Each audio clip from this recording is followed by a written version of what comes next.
Hello, welcome to B competitive. অনেকদিন পর video বানাচ্ছি কারণ মাঝখানে আমি একটু ব্যস্ত ছিলাম নিজের জীবনকে নিয়ে এবং সেটাকে গোছাতে অনেক কিছু চিন্তা ভাবনা করতে করতে সময় হয়ে গেছে, অনেক সময় অনেক কিছু ডাইভার্ট হয়ে গেছি। সেই কারণে আমি আমার চ্যানেলটা নতুন চ্যানেল, তবু আমি সেটাকে কন্টিনিউ করতে পারছিলাম না। তো যাই হোক, তো আজকে আমি তোমাদের সামনে একটা নতুন জিনিস প্রতিস্থাপন করতে এসেছি। যে আমরা সবাই জানি যে আমাদের কিছুদিন আগে ওয়েস্ট বেঙ্গল পিএসসি ক্লার্কশিপের রেজাল্ট বেরিয়েছে, যেটা আমাদের পরীক্ষা হয়েছিল 2024-এর সেপ্টেম্বর মাসে এবং যেটার রেজাল্ট আমাদের এই অক্টোবর 2025-এ বেরিয়েছে। জানি আমাদের মাথা থেকে, অধিকাংশ মানুষের মাথা থেকে বেরিয়ে যায় যে ওয়েস্ট বেঙ্গলের কবে কি পরীক্ষা। তো যাই হোক, সেই নিয়ে নাই বা বললাম। তো মূল সমস্যা হচ্ছে যে টিয়ার 1 আমাদের ক্লিয়ার হয়ে যাওয়ার পরে যে মূল সমস্যা হয়ে থাকে সেটা হচ্ছে টিয়ার 2 অথবা মেন্স পরীক্ষায়। মেন্স পরীক্ষার কেন সমস্যা হয়ে থাকে? এর কারণ ডাব্লিউবিপিএসসির যে মেন্স, সেটা হয়ে থাকে ডেসক্রিপটিভ। ডেসক্রিপটিভ মানে যে আমাদের বড় কোশ্চেনের মতন উত্তর লিখতে হয়। কিন্তু আমরা বর্তমানে যত যা পরীক্ষার জন্য প্রিপেয়ার হয়ে থাকি, সেখানে মূলত আমরা ডেসক্রিপটিভ পেপার খুব একটা ফেস করি না। সিজিএল বলো, ব্যাংকিং বলো, এনটিপিসি বলো, এসএসসির মধ্যে, এমটিএস এর মধ্যে আমরা দেখতে পাই টিয়ার 2-তে। তবু অধিকাংশ পরীক্ষাতেই এখন আমরা এমসিকিউ পরীক্ষা দিয়ে থাকি, যে কারণে আমরা ডেসক্রিপটিভ পেপার কি করে লিখতে হয় অনেক সময় আমরা ভুলে গিয়ে থাকি। এরকম নয় নতুন কোনো কিছু জিনিস, আমরা জীবনের স্কুল কলেজ কোনো না কোনো সময়েই লিখে থাকি, কিন্তু অভ্যাসের অভাবে আমরা জিনিসটাকে ভুলে গিয়ে থাকি যে মূল গঠন, কতটা কি লিখতে হয়, কতটা ওয়ার্ড লিমিট, কি লিখবো, কোথা থেকে লিখবো, সেই সমস্ত জিনিস। তো আমি আজকে তোমাদের এই সমস্ত সমস্যার সমাধানের জন্যই এই সিরিজটা নিয়ে এসেছি এবং এই ভিডিওটার সঙ্গে আমি তোমাদের বলতে থাকবো যে আমি কি জিনিসটা নিয়ে এসেছি।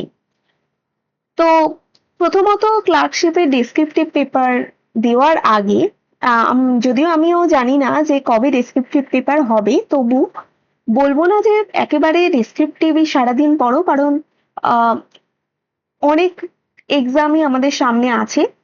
তো সিরিজটায় যাওয়ার আগে কিছু কথা বলার, সেটা হচ্ছে যে আমি বলবো যে ক্লার্কশিপের ডেসক্রিপটিভ পেপার তোমরা প্রতিদিন কিছু সময়ের জন্য ধার্য করে রাখো পড়ার জন্য, এবং বাকি যা পরীক্ষার জন্য তোমরা রেগুলার বেসিসে যা পড়ে যাচ্ছ সেটাই পড়ে পড়ে যাও, এবং কিছুটা সময় এই ক্লার্কশিপ ডেসক্রিপটিভ পেপারের জন্য রেখে দাও।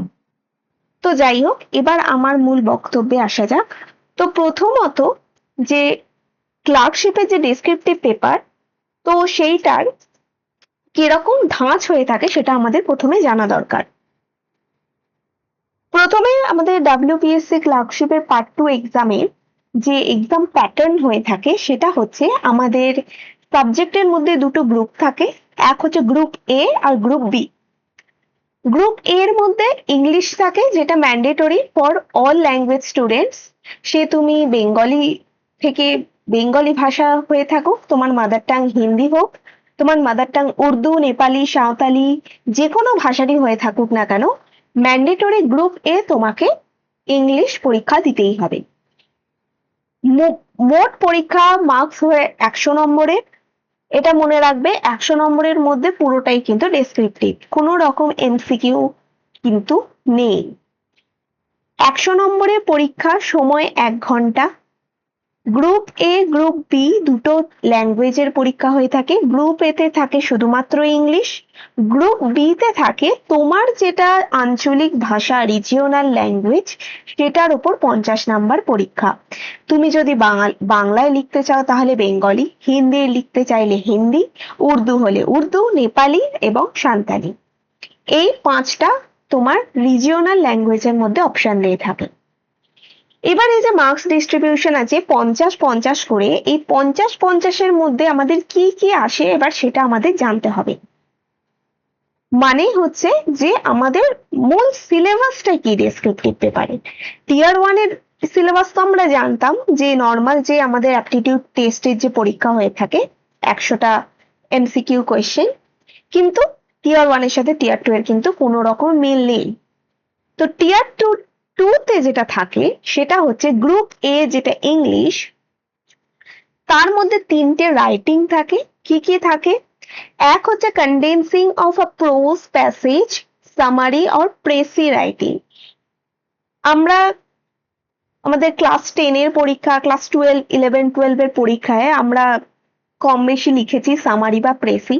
কি জিনিস সেটা যদি আমি সংক্ষেপে বলে থাকি, সেটা হচ্ছে তোমাদের একটা বড় প্যারাগ্রাফ দিয়ে দেবে, সেই বড় প্যারাগ্রাফের তোমাকে যত সংখ্যা আছে তার মূলত 1/3 ছোট করে তোমাকে মূল জিস্টটা তোমাকে নিজের ভাষায় লিখতে হবে।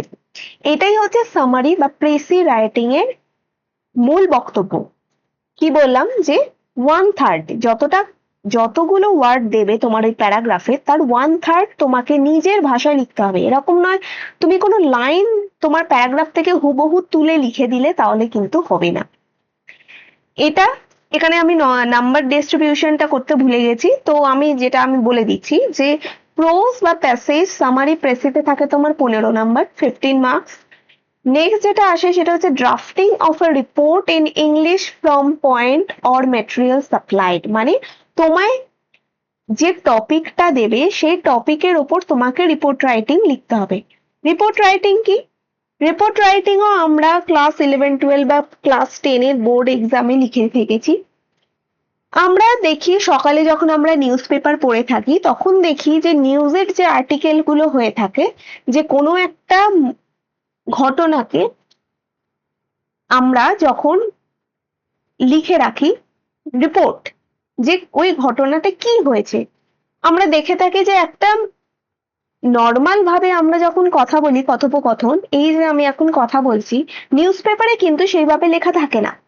সেখানে কিছুটা তোমাদের কি বলবো যে একটুখানি অফিসিয়াল ভাবে লেখা থাকে যে এখানে এই ঘটনা ঘটেছে, ঘটনার জায়গা, তারিখ, কি হয়েছে, কেন হয়েছে, তো এই সমস্ত নিয়ে একটা রিপোর্ট রাইটিং লিখতে হয়। তো এটাও তোমার আসে 15 মার্কসের। তো 15 মার্কসের মধ্যে আমি বলে থাকবো যে 150 থেকে 200 ওয়ার্ডের মধ্যে রিপোর্ট রাইটিংটা লেখা উচিত, এবং তার মধ্যে যতটা বক্তব্য, যতটা ইনফরমেশন সেটা আমরা দিয়ে থাকবো। এগুলো সম্পর্কে আমি ডিটেলসে আমি পরে সিরিজ আনবো, তো আমি সেখানে আর ডিটেলস করছি না এখানে। এরপরে যেটা আসে 20 মার্কসের ট্রান্সলেশন, সেটা তোমার যে ল্যাঙ্গুয়েজ, বেঙ্গলি বলো, হিন্দি বলো, উর্দু বলো, নেপালি বলো, সাঁওতালি বলো, সেইখান থেকে আমাদের ইংলিশে ট্রান্সলেশন করতে হয়।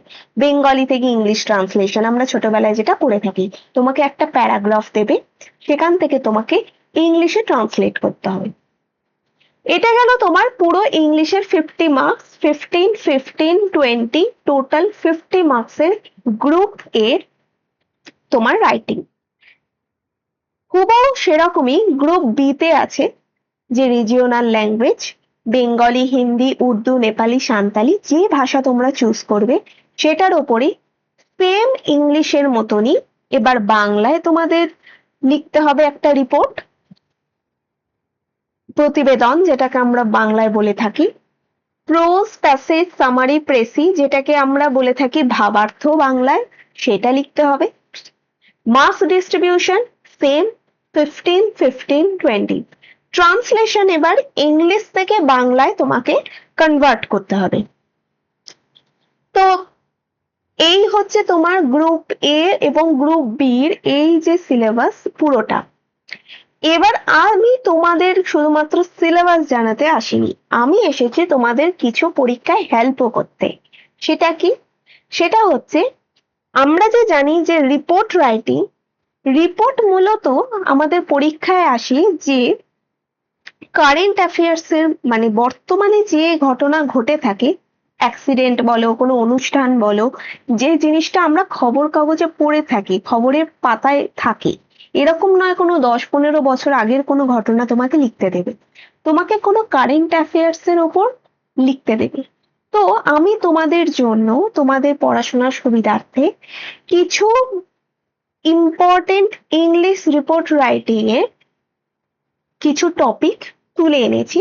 তো আমি তোমাদের এই কয়েকটা টপিকের ওপর আমি অবশ্যই রিপোর্ট পড়ে যেতে বলবো, এবং এই কটা টপিক তুমি যদি পড়ে যাও, পরীক্ষায় তোমার রিপোর্ট রাইটিং এর মধ্যে কমন আসার পার্সেন্টেজ বা প্রবাবিলিটি অনেক বেশি বেড়ে যাবে। আমি পরে আরো অ্যাড করব, কিন্তু বর্তমানে আমি কয়েকটা খুঁজে এনেছি, তো সেইগুলো এবার আমি তোমাদের বলবো।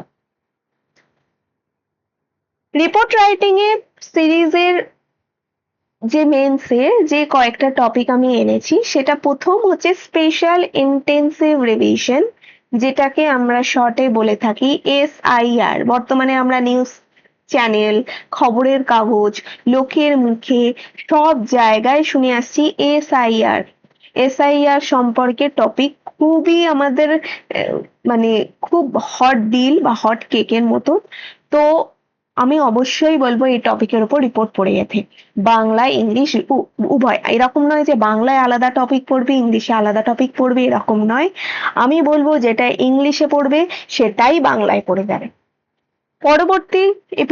পরবর্তী রিপোর্ট রাইটিং হচ্ছে landslide and flood in north Bengal. আমরা জানি যে আমাদের রিসেন্টলি হয়েছে, যেটা নর্থ বেঙ্গলে জলপাইগুড়ি, দার্জিলিং, কোচবিহার, ওই সমস্ত শিলিগুড়ি, এই সমস্ত সাইডে প্রচুর তোমার বৃষ্টি হয়েছে এবং ল্যান্ডস্লাইডের ফলে যে আমাদের অঘটন ঘটেছে সেটা। তারপরে হচ্ছে heavy shower and water logging in Kolkata. আমাদের এই যে তোমাদের এই আমাদের যে এই রিসেন্ট কলকাতায় যে একটা রেকর্ড বৃষ্টি হলো, সেটার উপর রিপোর্ট অবশ্যই পড়ে যাবে। তারপরে হচ্ছে ডিসকন্টিনিউয়েশন অফ কলকাতা ট্রাম সার্ভিস। আমাদের এত বছরের পুরনো যে ট্রাম সার্ভিস, সেটা যে বন্ধ হয়ে গেছে, এটা তো অবশ্যই পড়ে যাবে। Under water metro train service in Kolkata. আমাদের আন্ডার ওয়াটার যে আমাদের মেট্রো ট্রেন, কারণ এটা শুধুমাত্র মেট্রো আমাদের চালু হয়েছে সেটা কিন্তু উল্লেখযোগ্য ব্যাপার নয়, আমাদের গঙ্গার নিচ দিয়ে যে আমাদের মেট্রো চালু হয়েছে সেইটা আমাদের কিন্তু পড়ে যেতে হবে। এরপর হচ্ছে ইনসিডেন্টস অফ স্ট্যাম্পেডস ইন ইন্ডিয়া। এটা তোমরা বেসিক ভাবেও পড়ে যেতে পারো, অথবা যে আমাদের যে ব্যাঙ্গালোরে যে রিসেন্ট স্ট্যাম্পেডস হয়েছিল যে RCBর খেলার সেলিব্রেশনের জন্য, সেটা পড়তে পারো, মানে পড়তে পারো নয়, মানে পড়ে যাবেই। এরপর হচ্ছে হকার প্রবলেম ইন কলকাতা। কলকাতায় যে হকার নিয়ে যে সমস্যা, দোকানে বসতে দেওয়া, ভেঙে দেওয়া, দোকান ভেঙে দেওয়া, তাদের মধ্যে যে প্রবলেমস ক্রিয়েট হয়েছে সেইটা। Next, problem of Bengali speaking migrant workers. আমাদের এই যে বর্তমানে যে অন্যান্য স্টেটে যে বাঙালিদের বাংলা ভাষায় কথা বলা নিয়ে এই যে সমস্যা বিভিন্ন পরিযায়ী শ্রমিকদের, সেই নিয়ে টপিক। Problem of স্ট্রে dogs. বর্তমানে আমরা জানি দিল্লিতে যে রাস্তার কুকুরদের, পথ কুকুরদের নিয়ে যে সমস্যা তৈরি হয়েছিল, সেইটা নিয়ে টপিক। ইললিগাল ইমিগ্রেশন, যে আমাদের যে অন্যান্য দেশ থেকে যে আমাদের কোনো রকম নিয়ম ছাড়া যে প্রচুর পরিযায়ী মানুষজন আমাদের স্টেট দেশে ঢুকছে, সেটা নিয়ে। বেঙ্গালুরু স্টেডিয়াম স্ট্যাম্পেড, যেটা আমি তোমাদের আগেও বললাম যে স্ট্যাম্পেড সম্পর্কে তোমরা ইন জেনারেলও পড়তে পারো, এবং বেঙ্গালুরু স্টেডিয়ামের স্ট্যাম্পেডটা নিয়ে বিশেষ করে পড়ে যাও।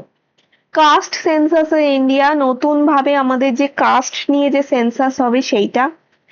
আমেদাবাদ প্লেন ক্র্যাশ অবশ্যই ইম্পর্টেন্ট, আমেদাবাদে যে প্লেন ক্র্যাশ আমাদের গুজরাটে হয়েছিল সেইটা। ডিজিটাল অ্যারেস্ট যে বর্তমানে যে একটা টপিক আমাদের এখন খুব উঠেছে, ফ্রড হচ্ছে সেইটা নিয়ে। অপারেশন সিন্দুর আলাদা করে বলার কিছু নেই, আমাদের যে একটা গৌরব ময় যে আমাদের একটা অপারেশন সেইটা, ডিপ ফেক টেকনোলজি, এটা ডিপ ফেক টেকনোলজি নিয়ে পড়ে যাবে।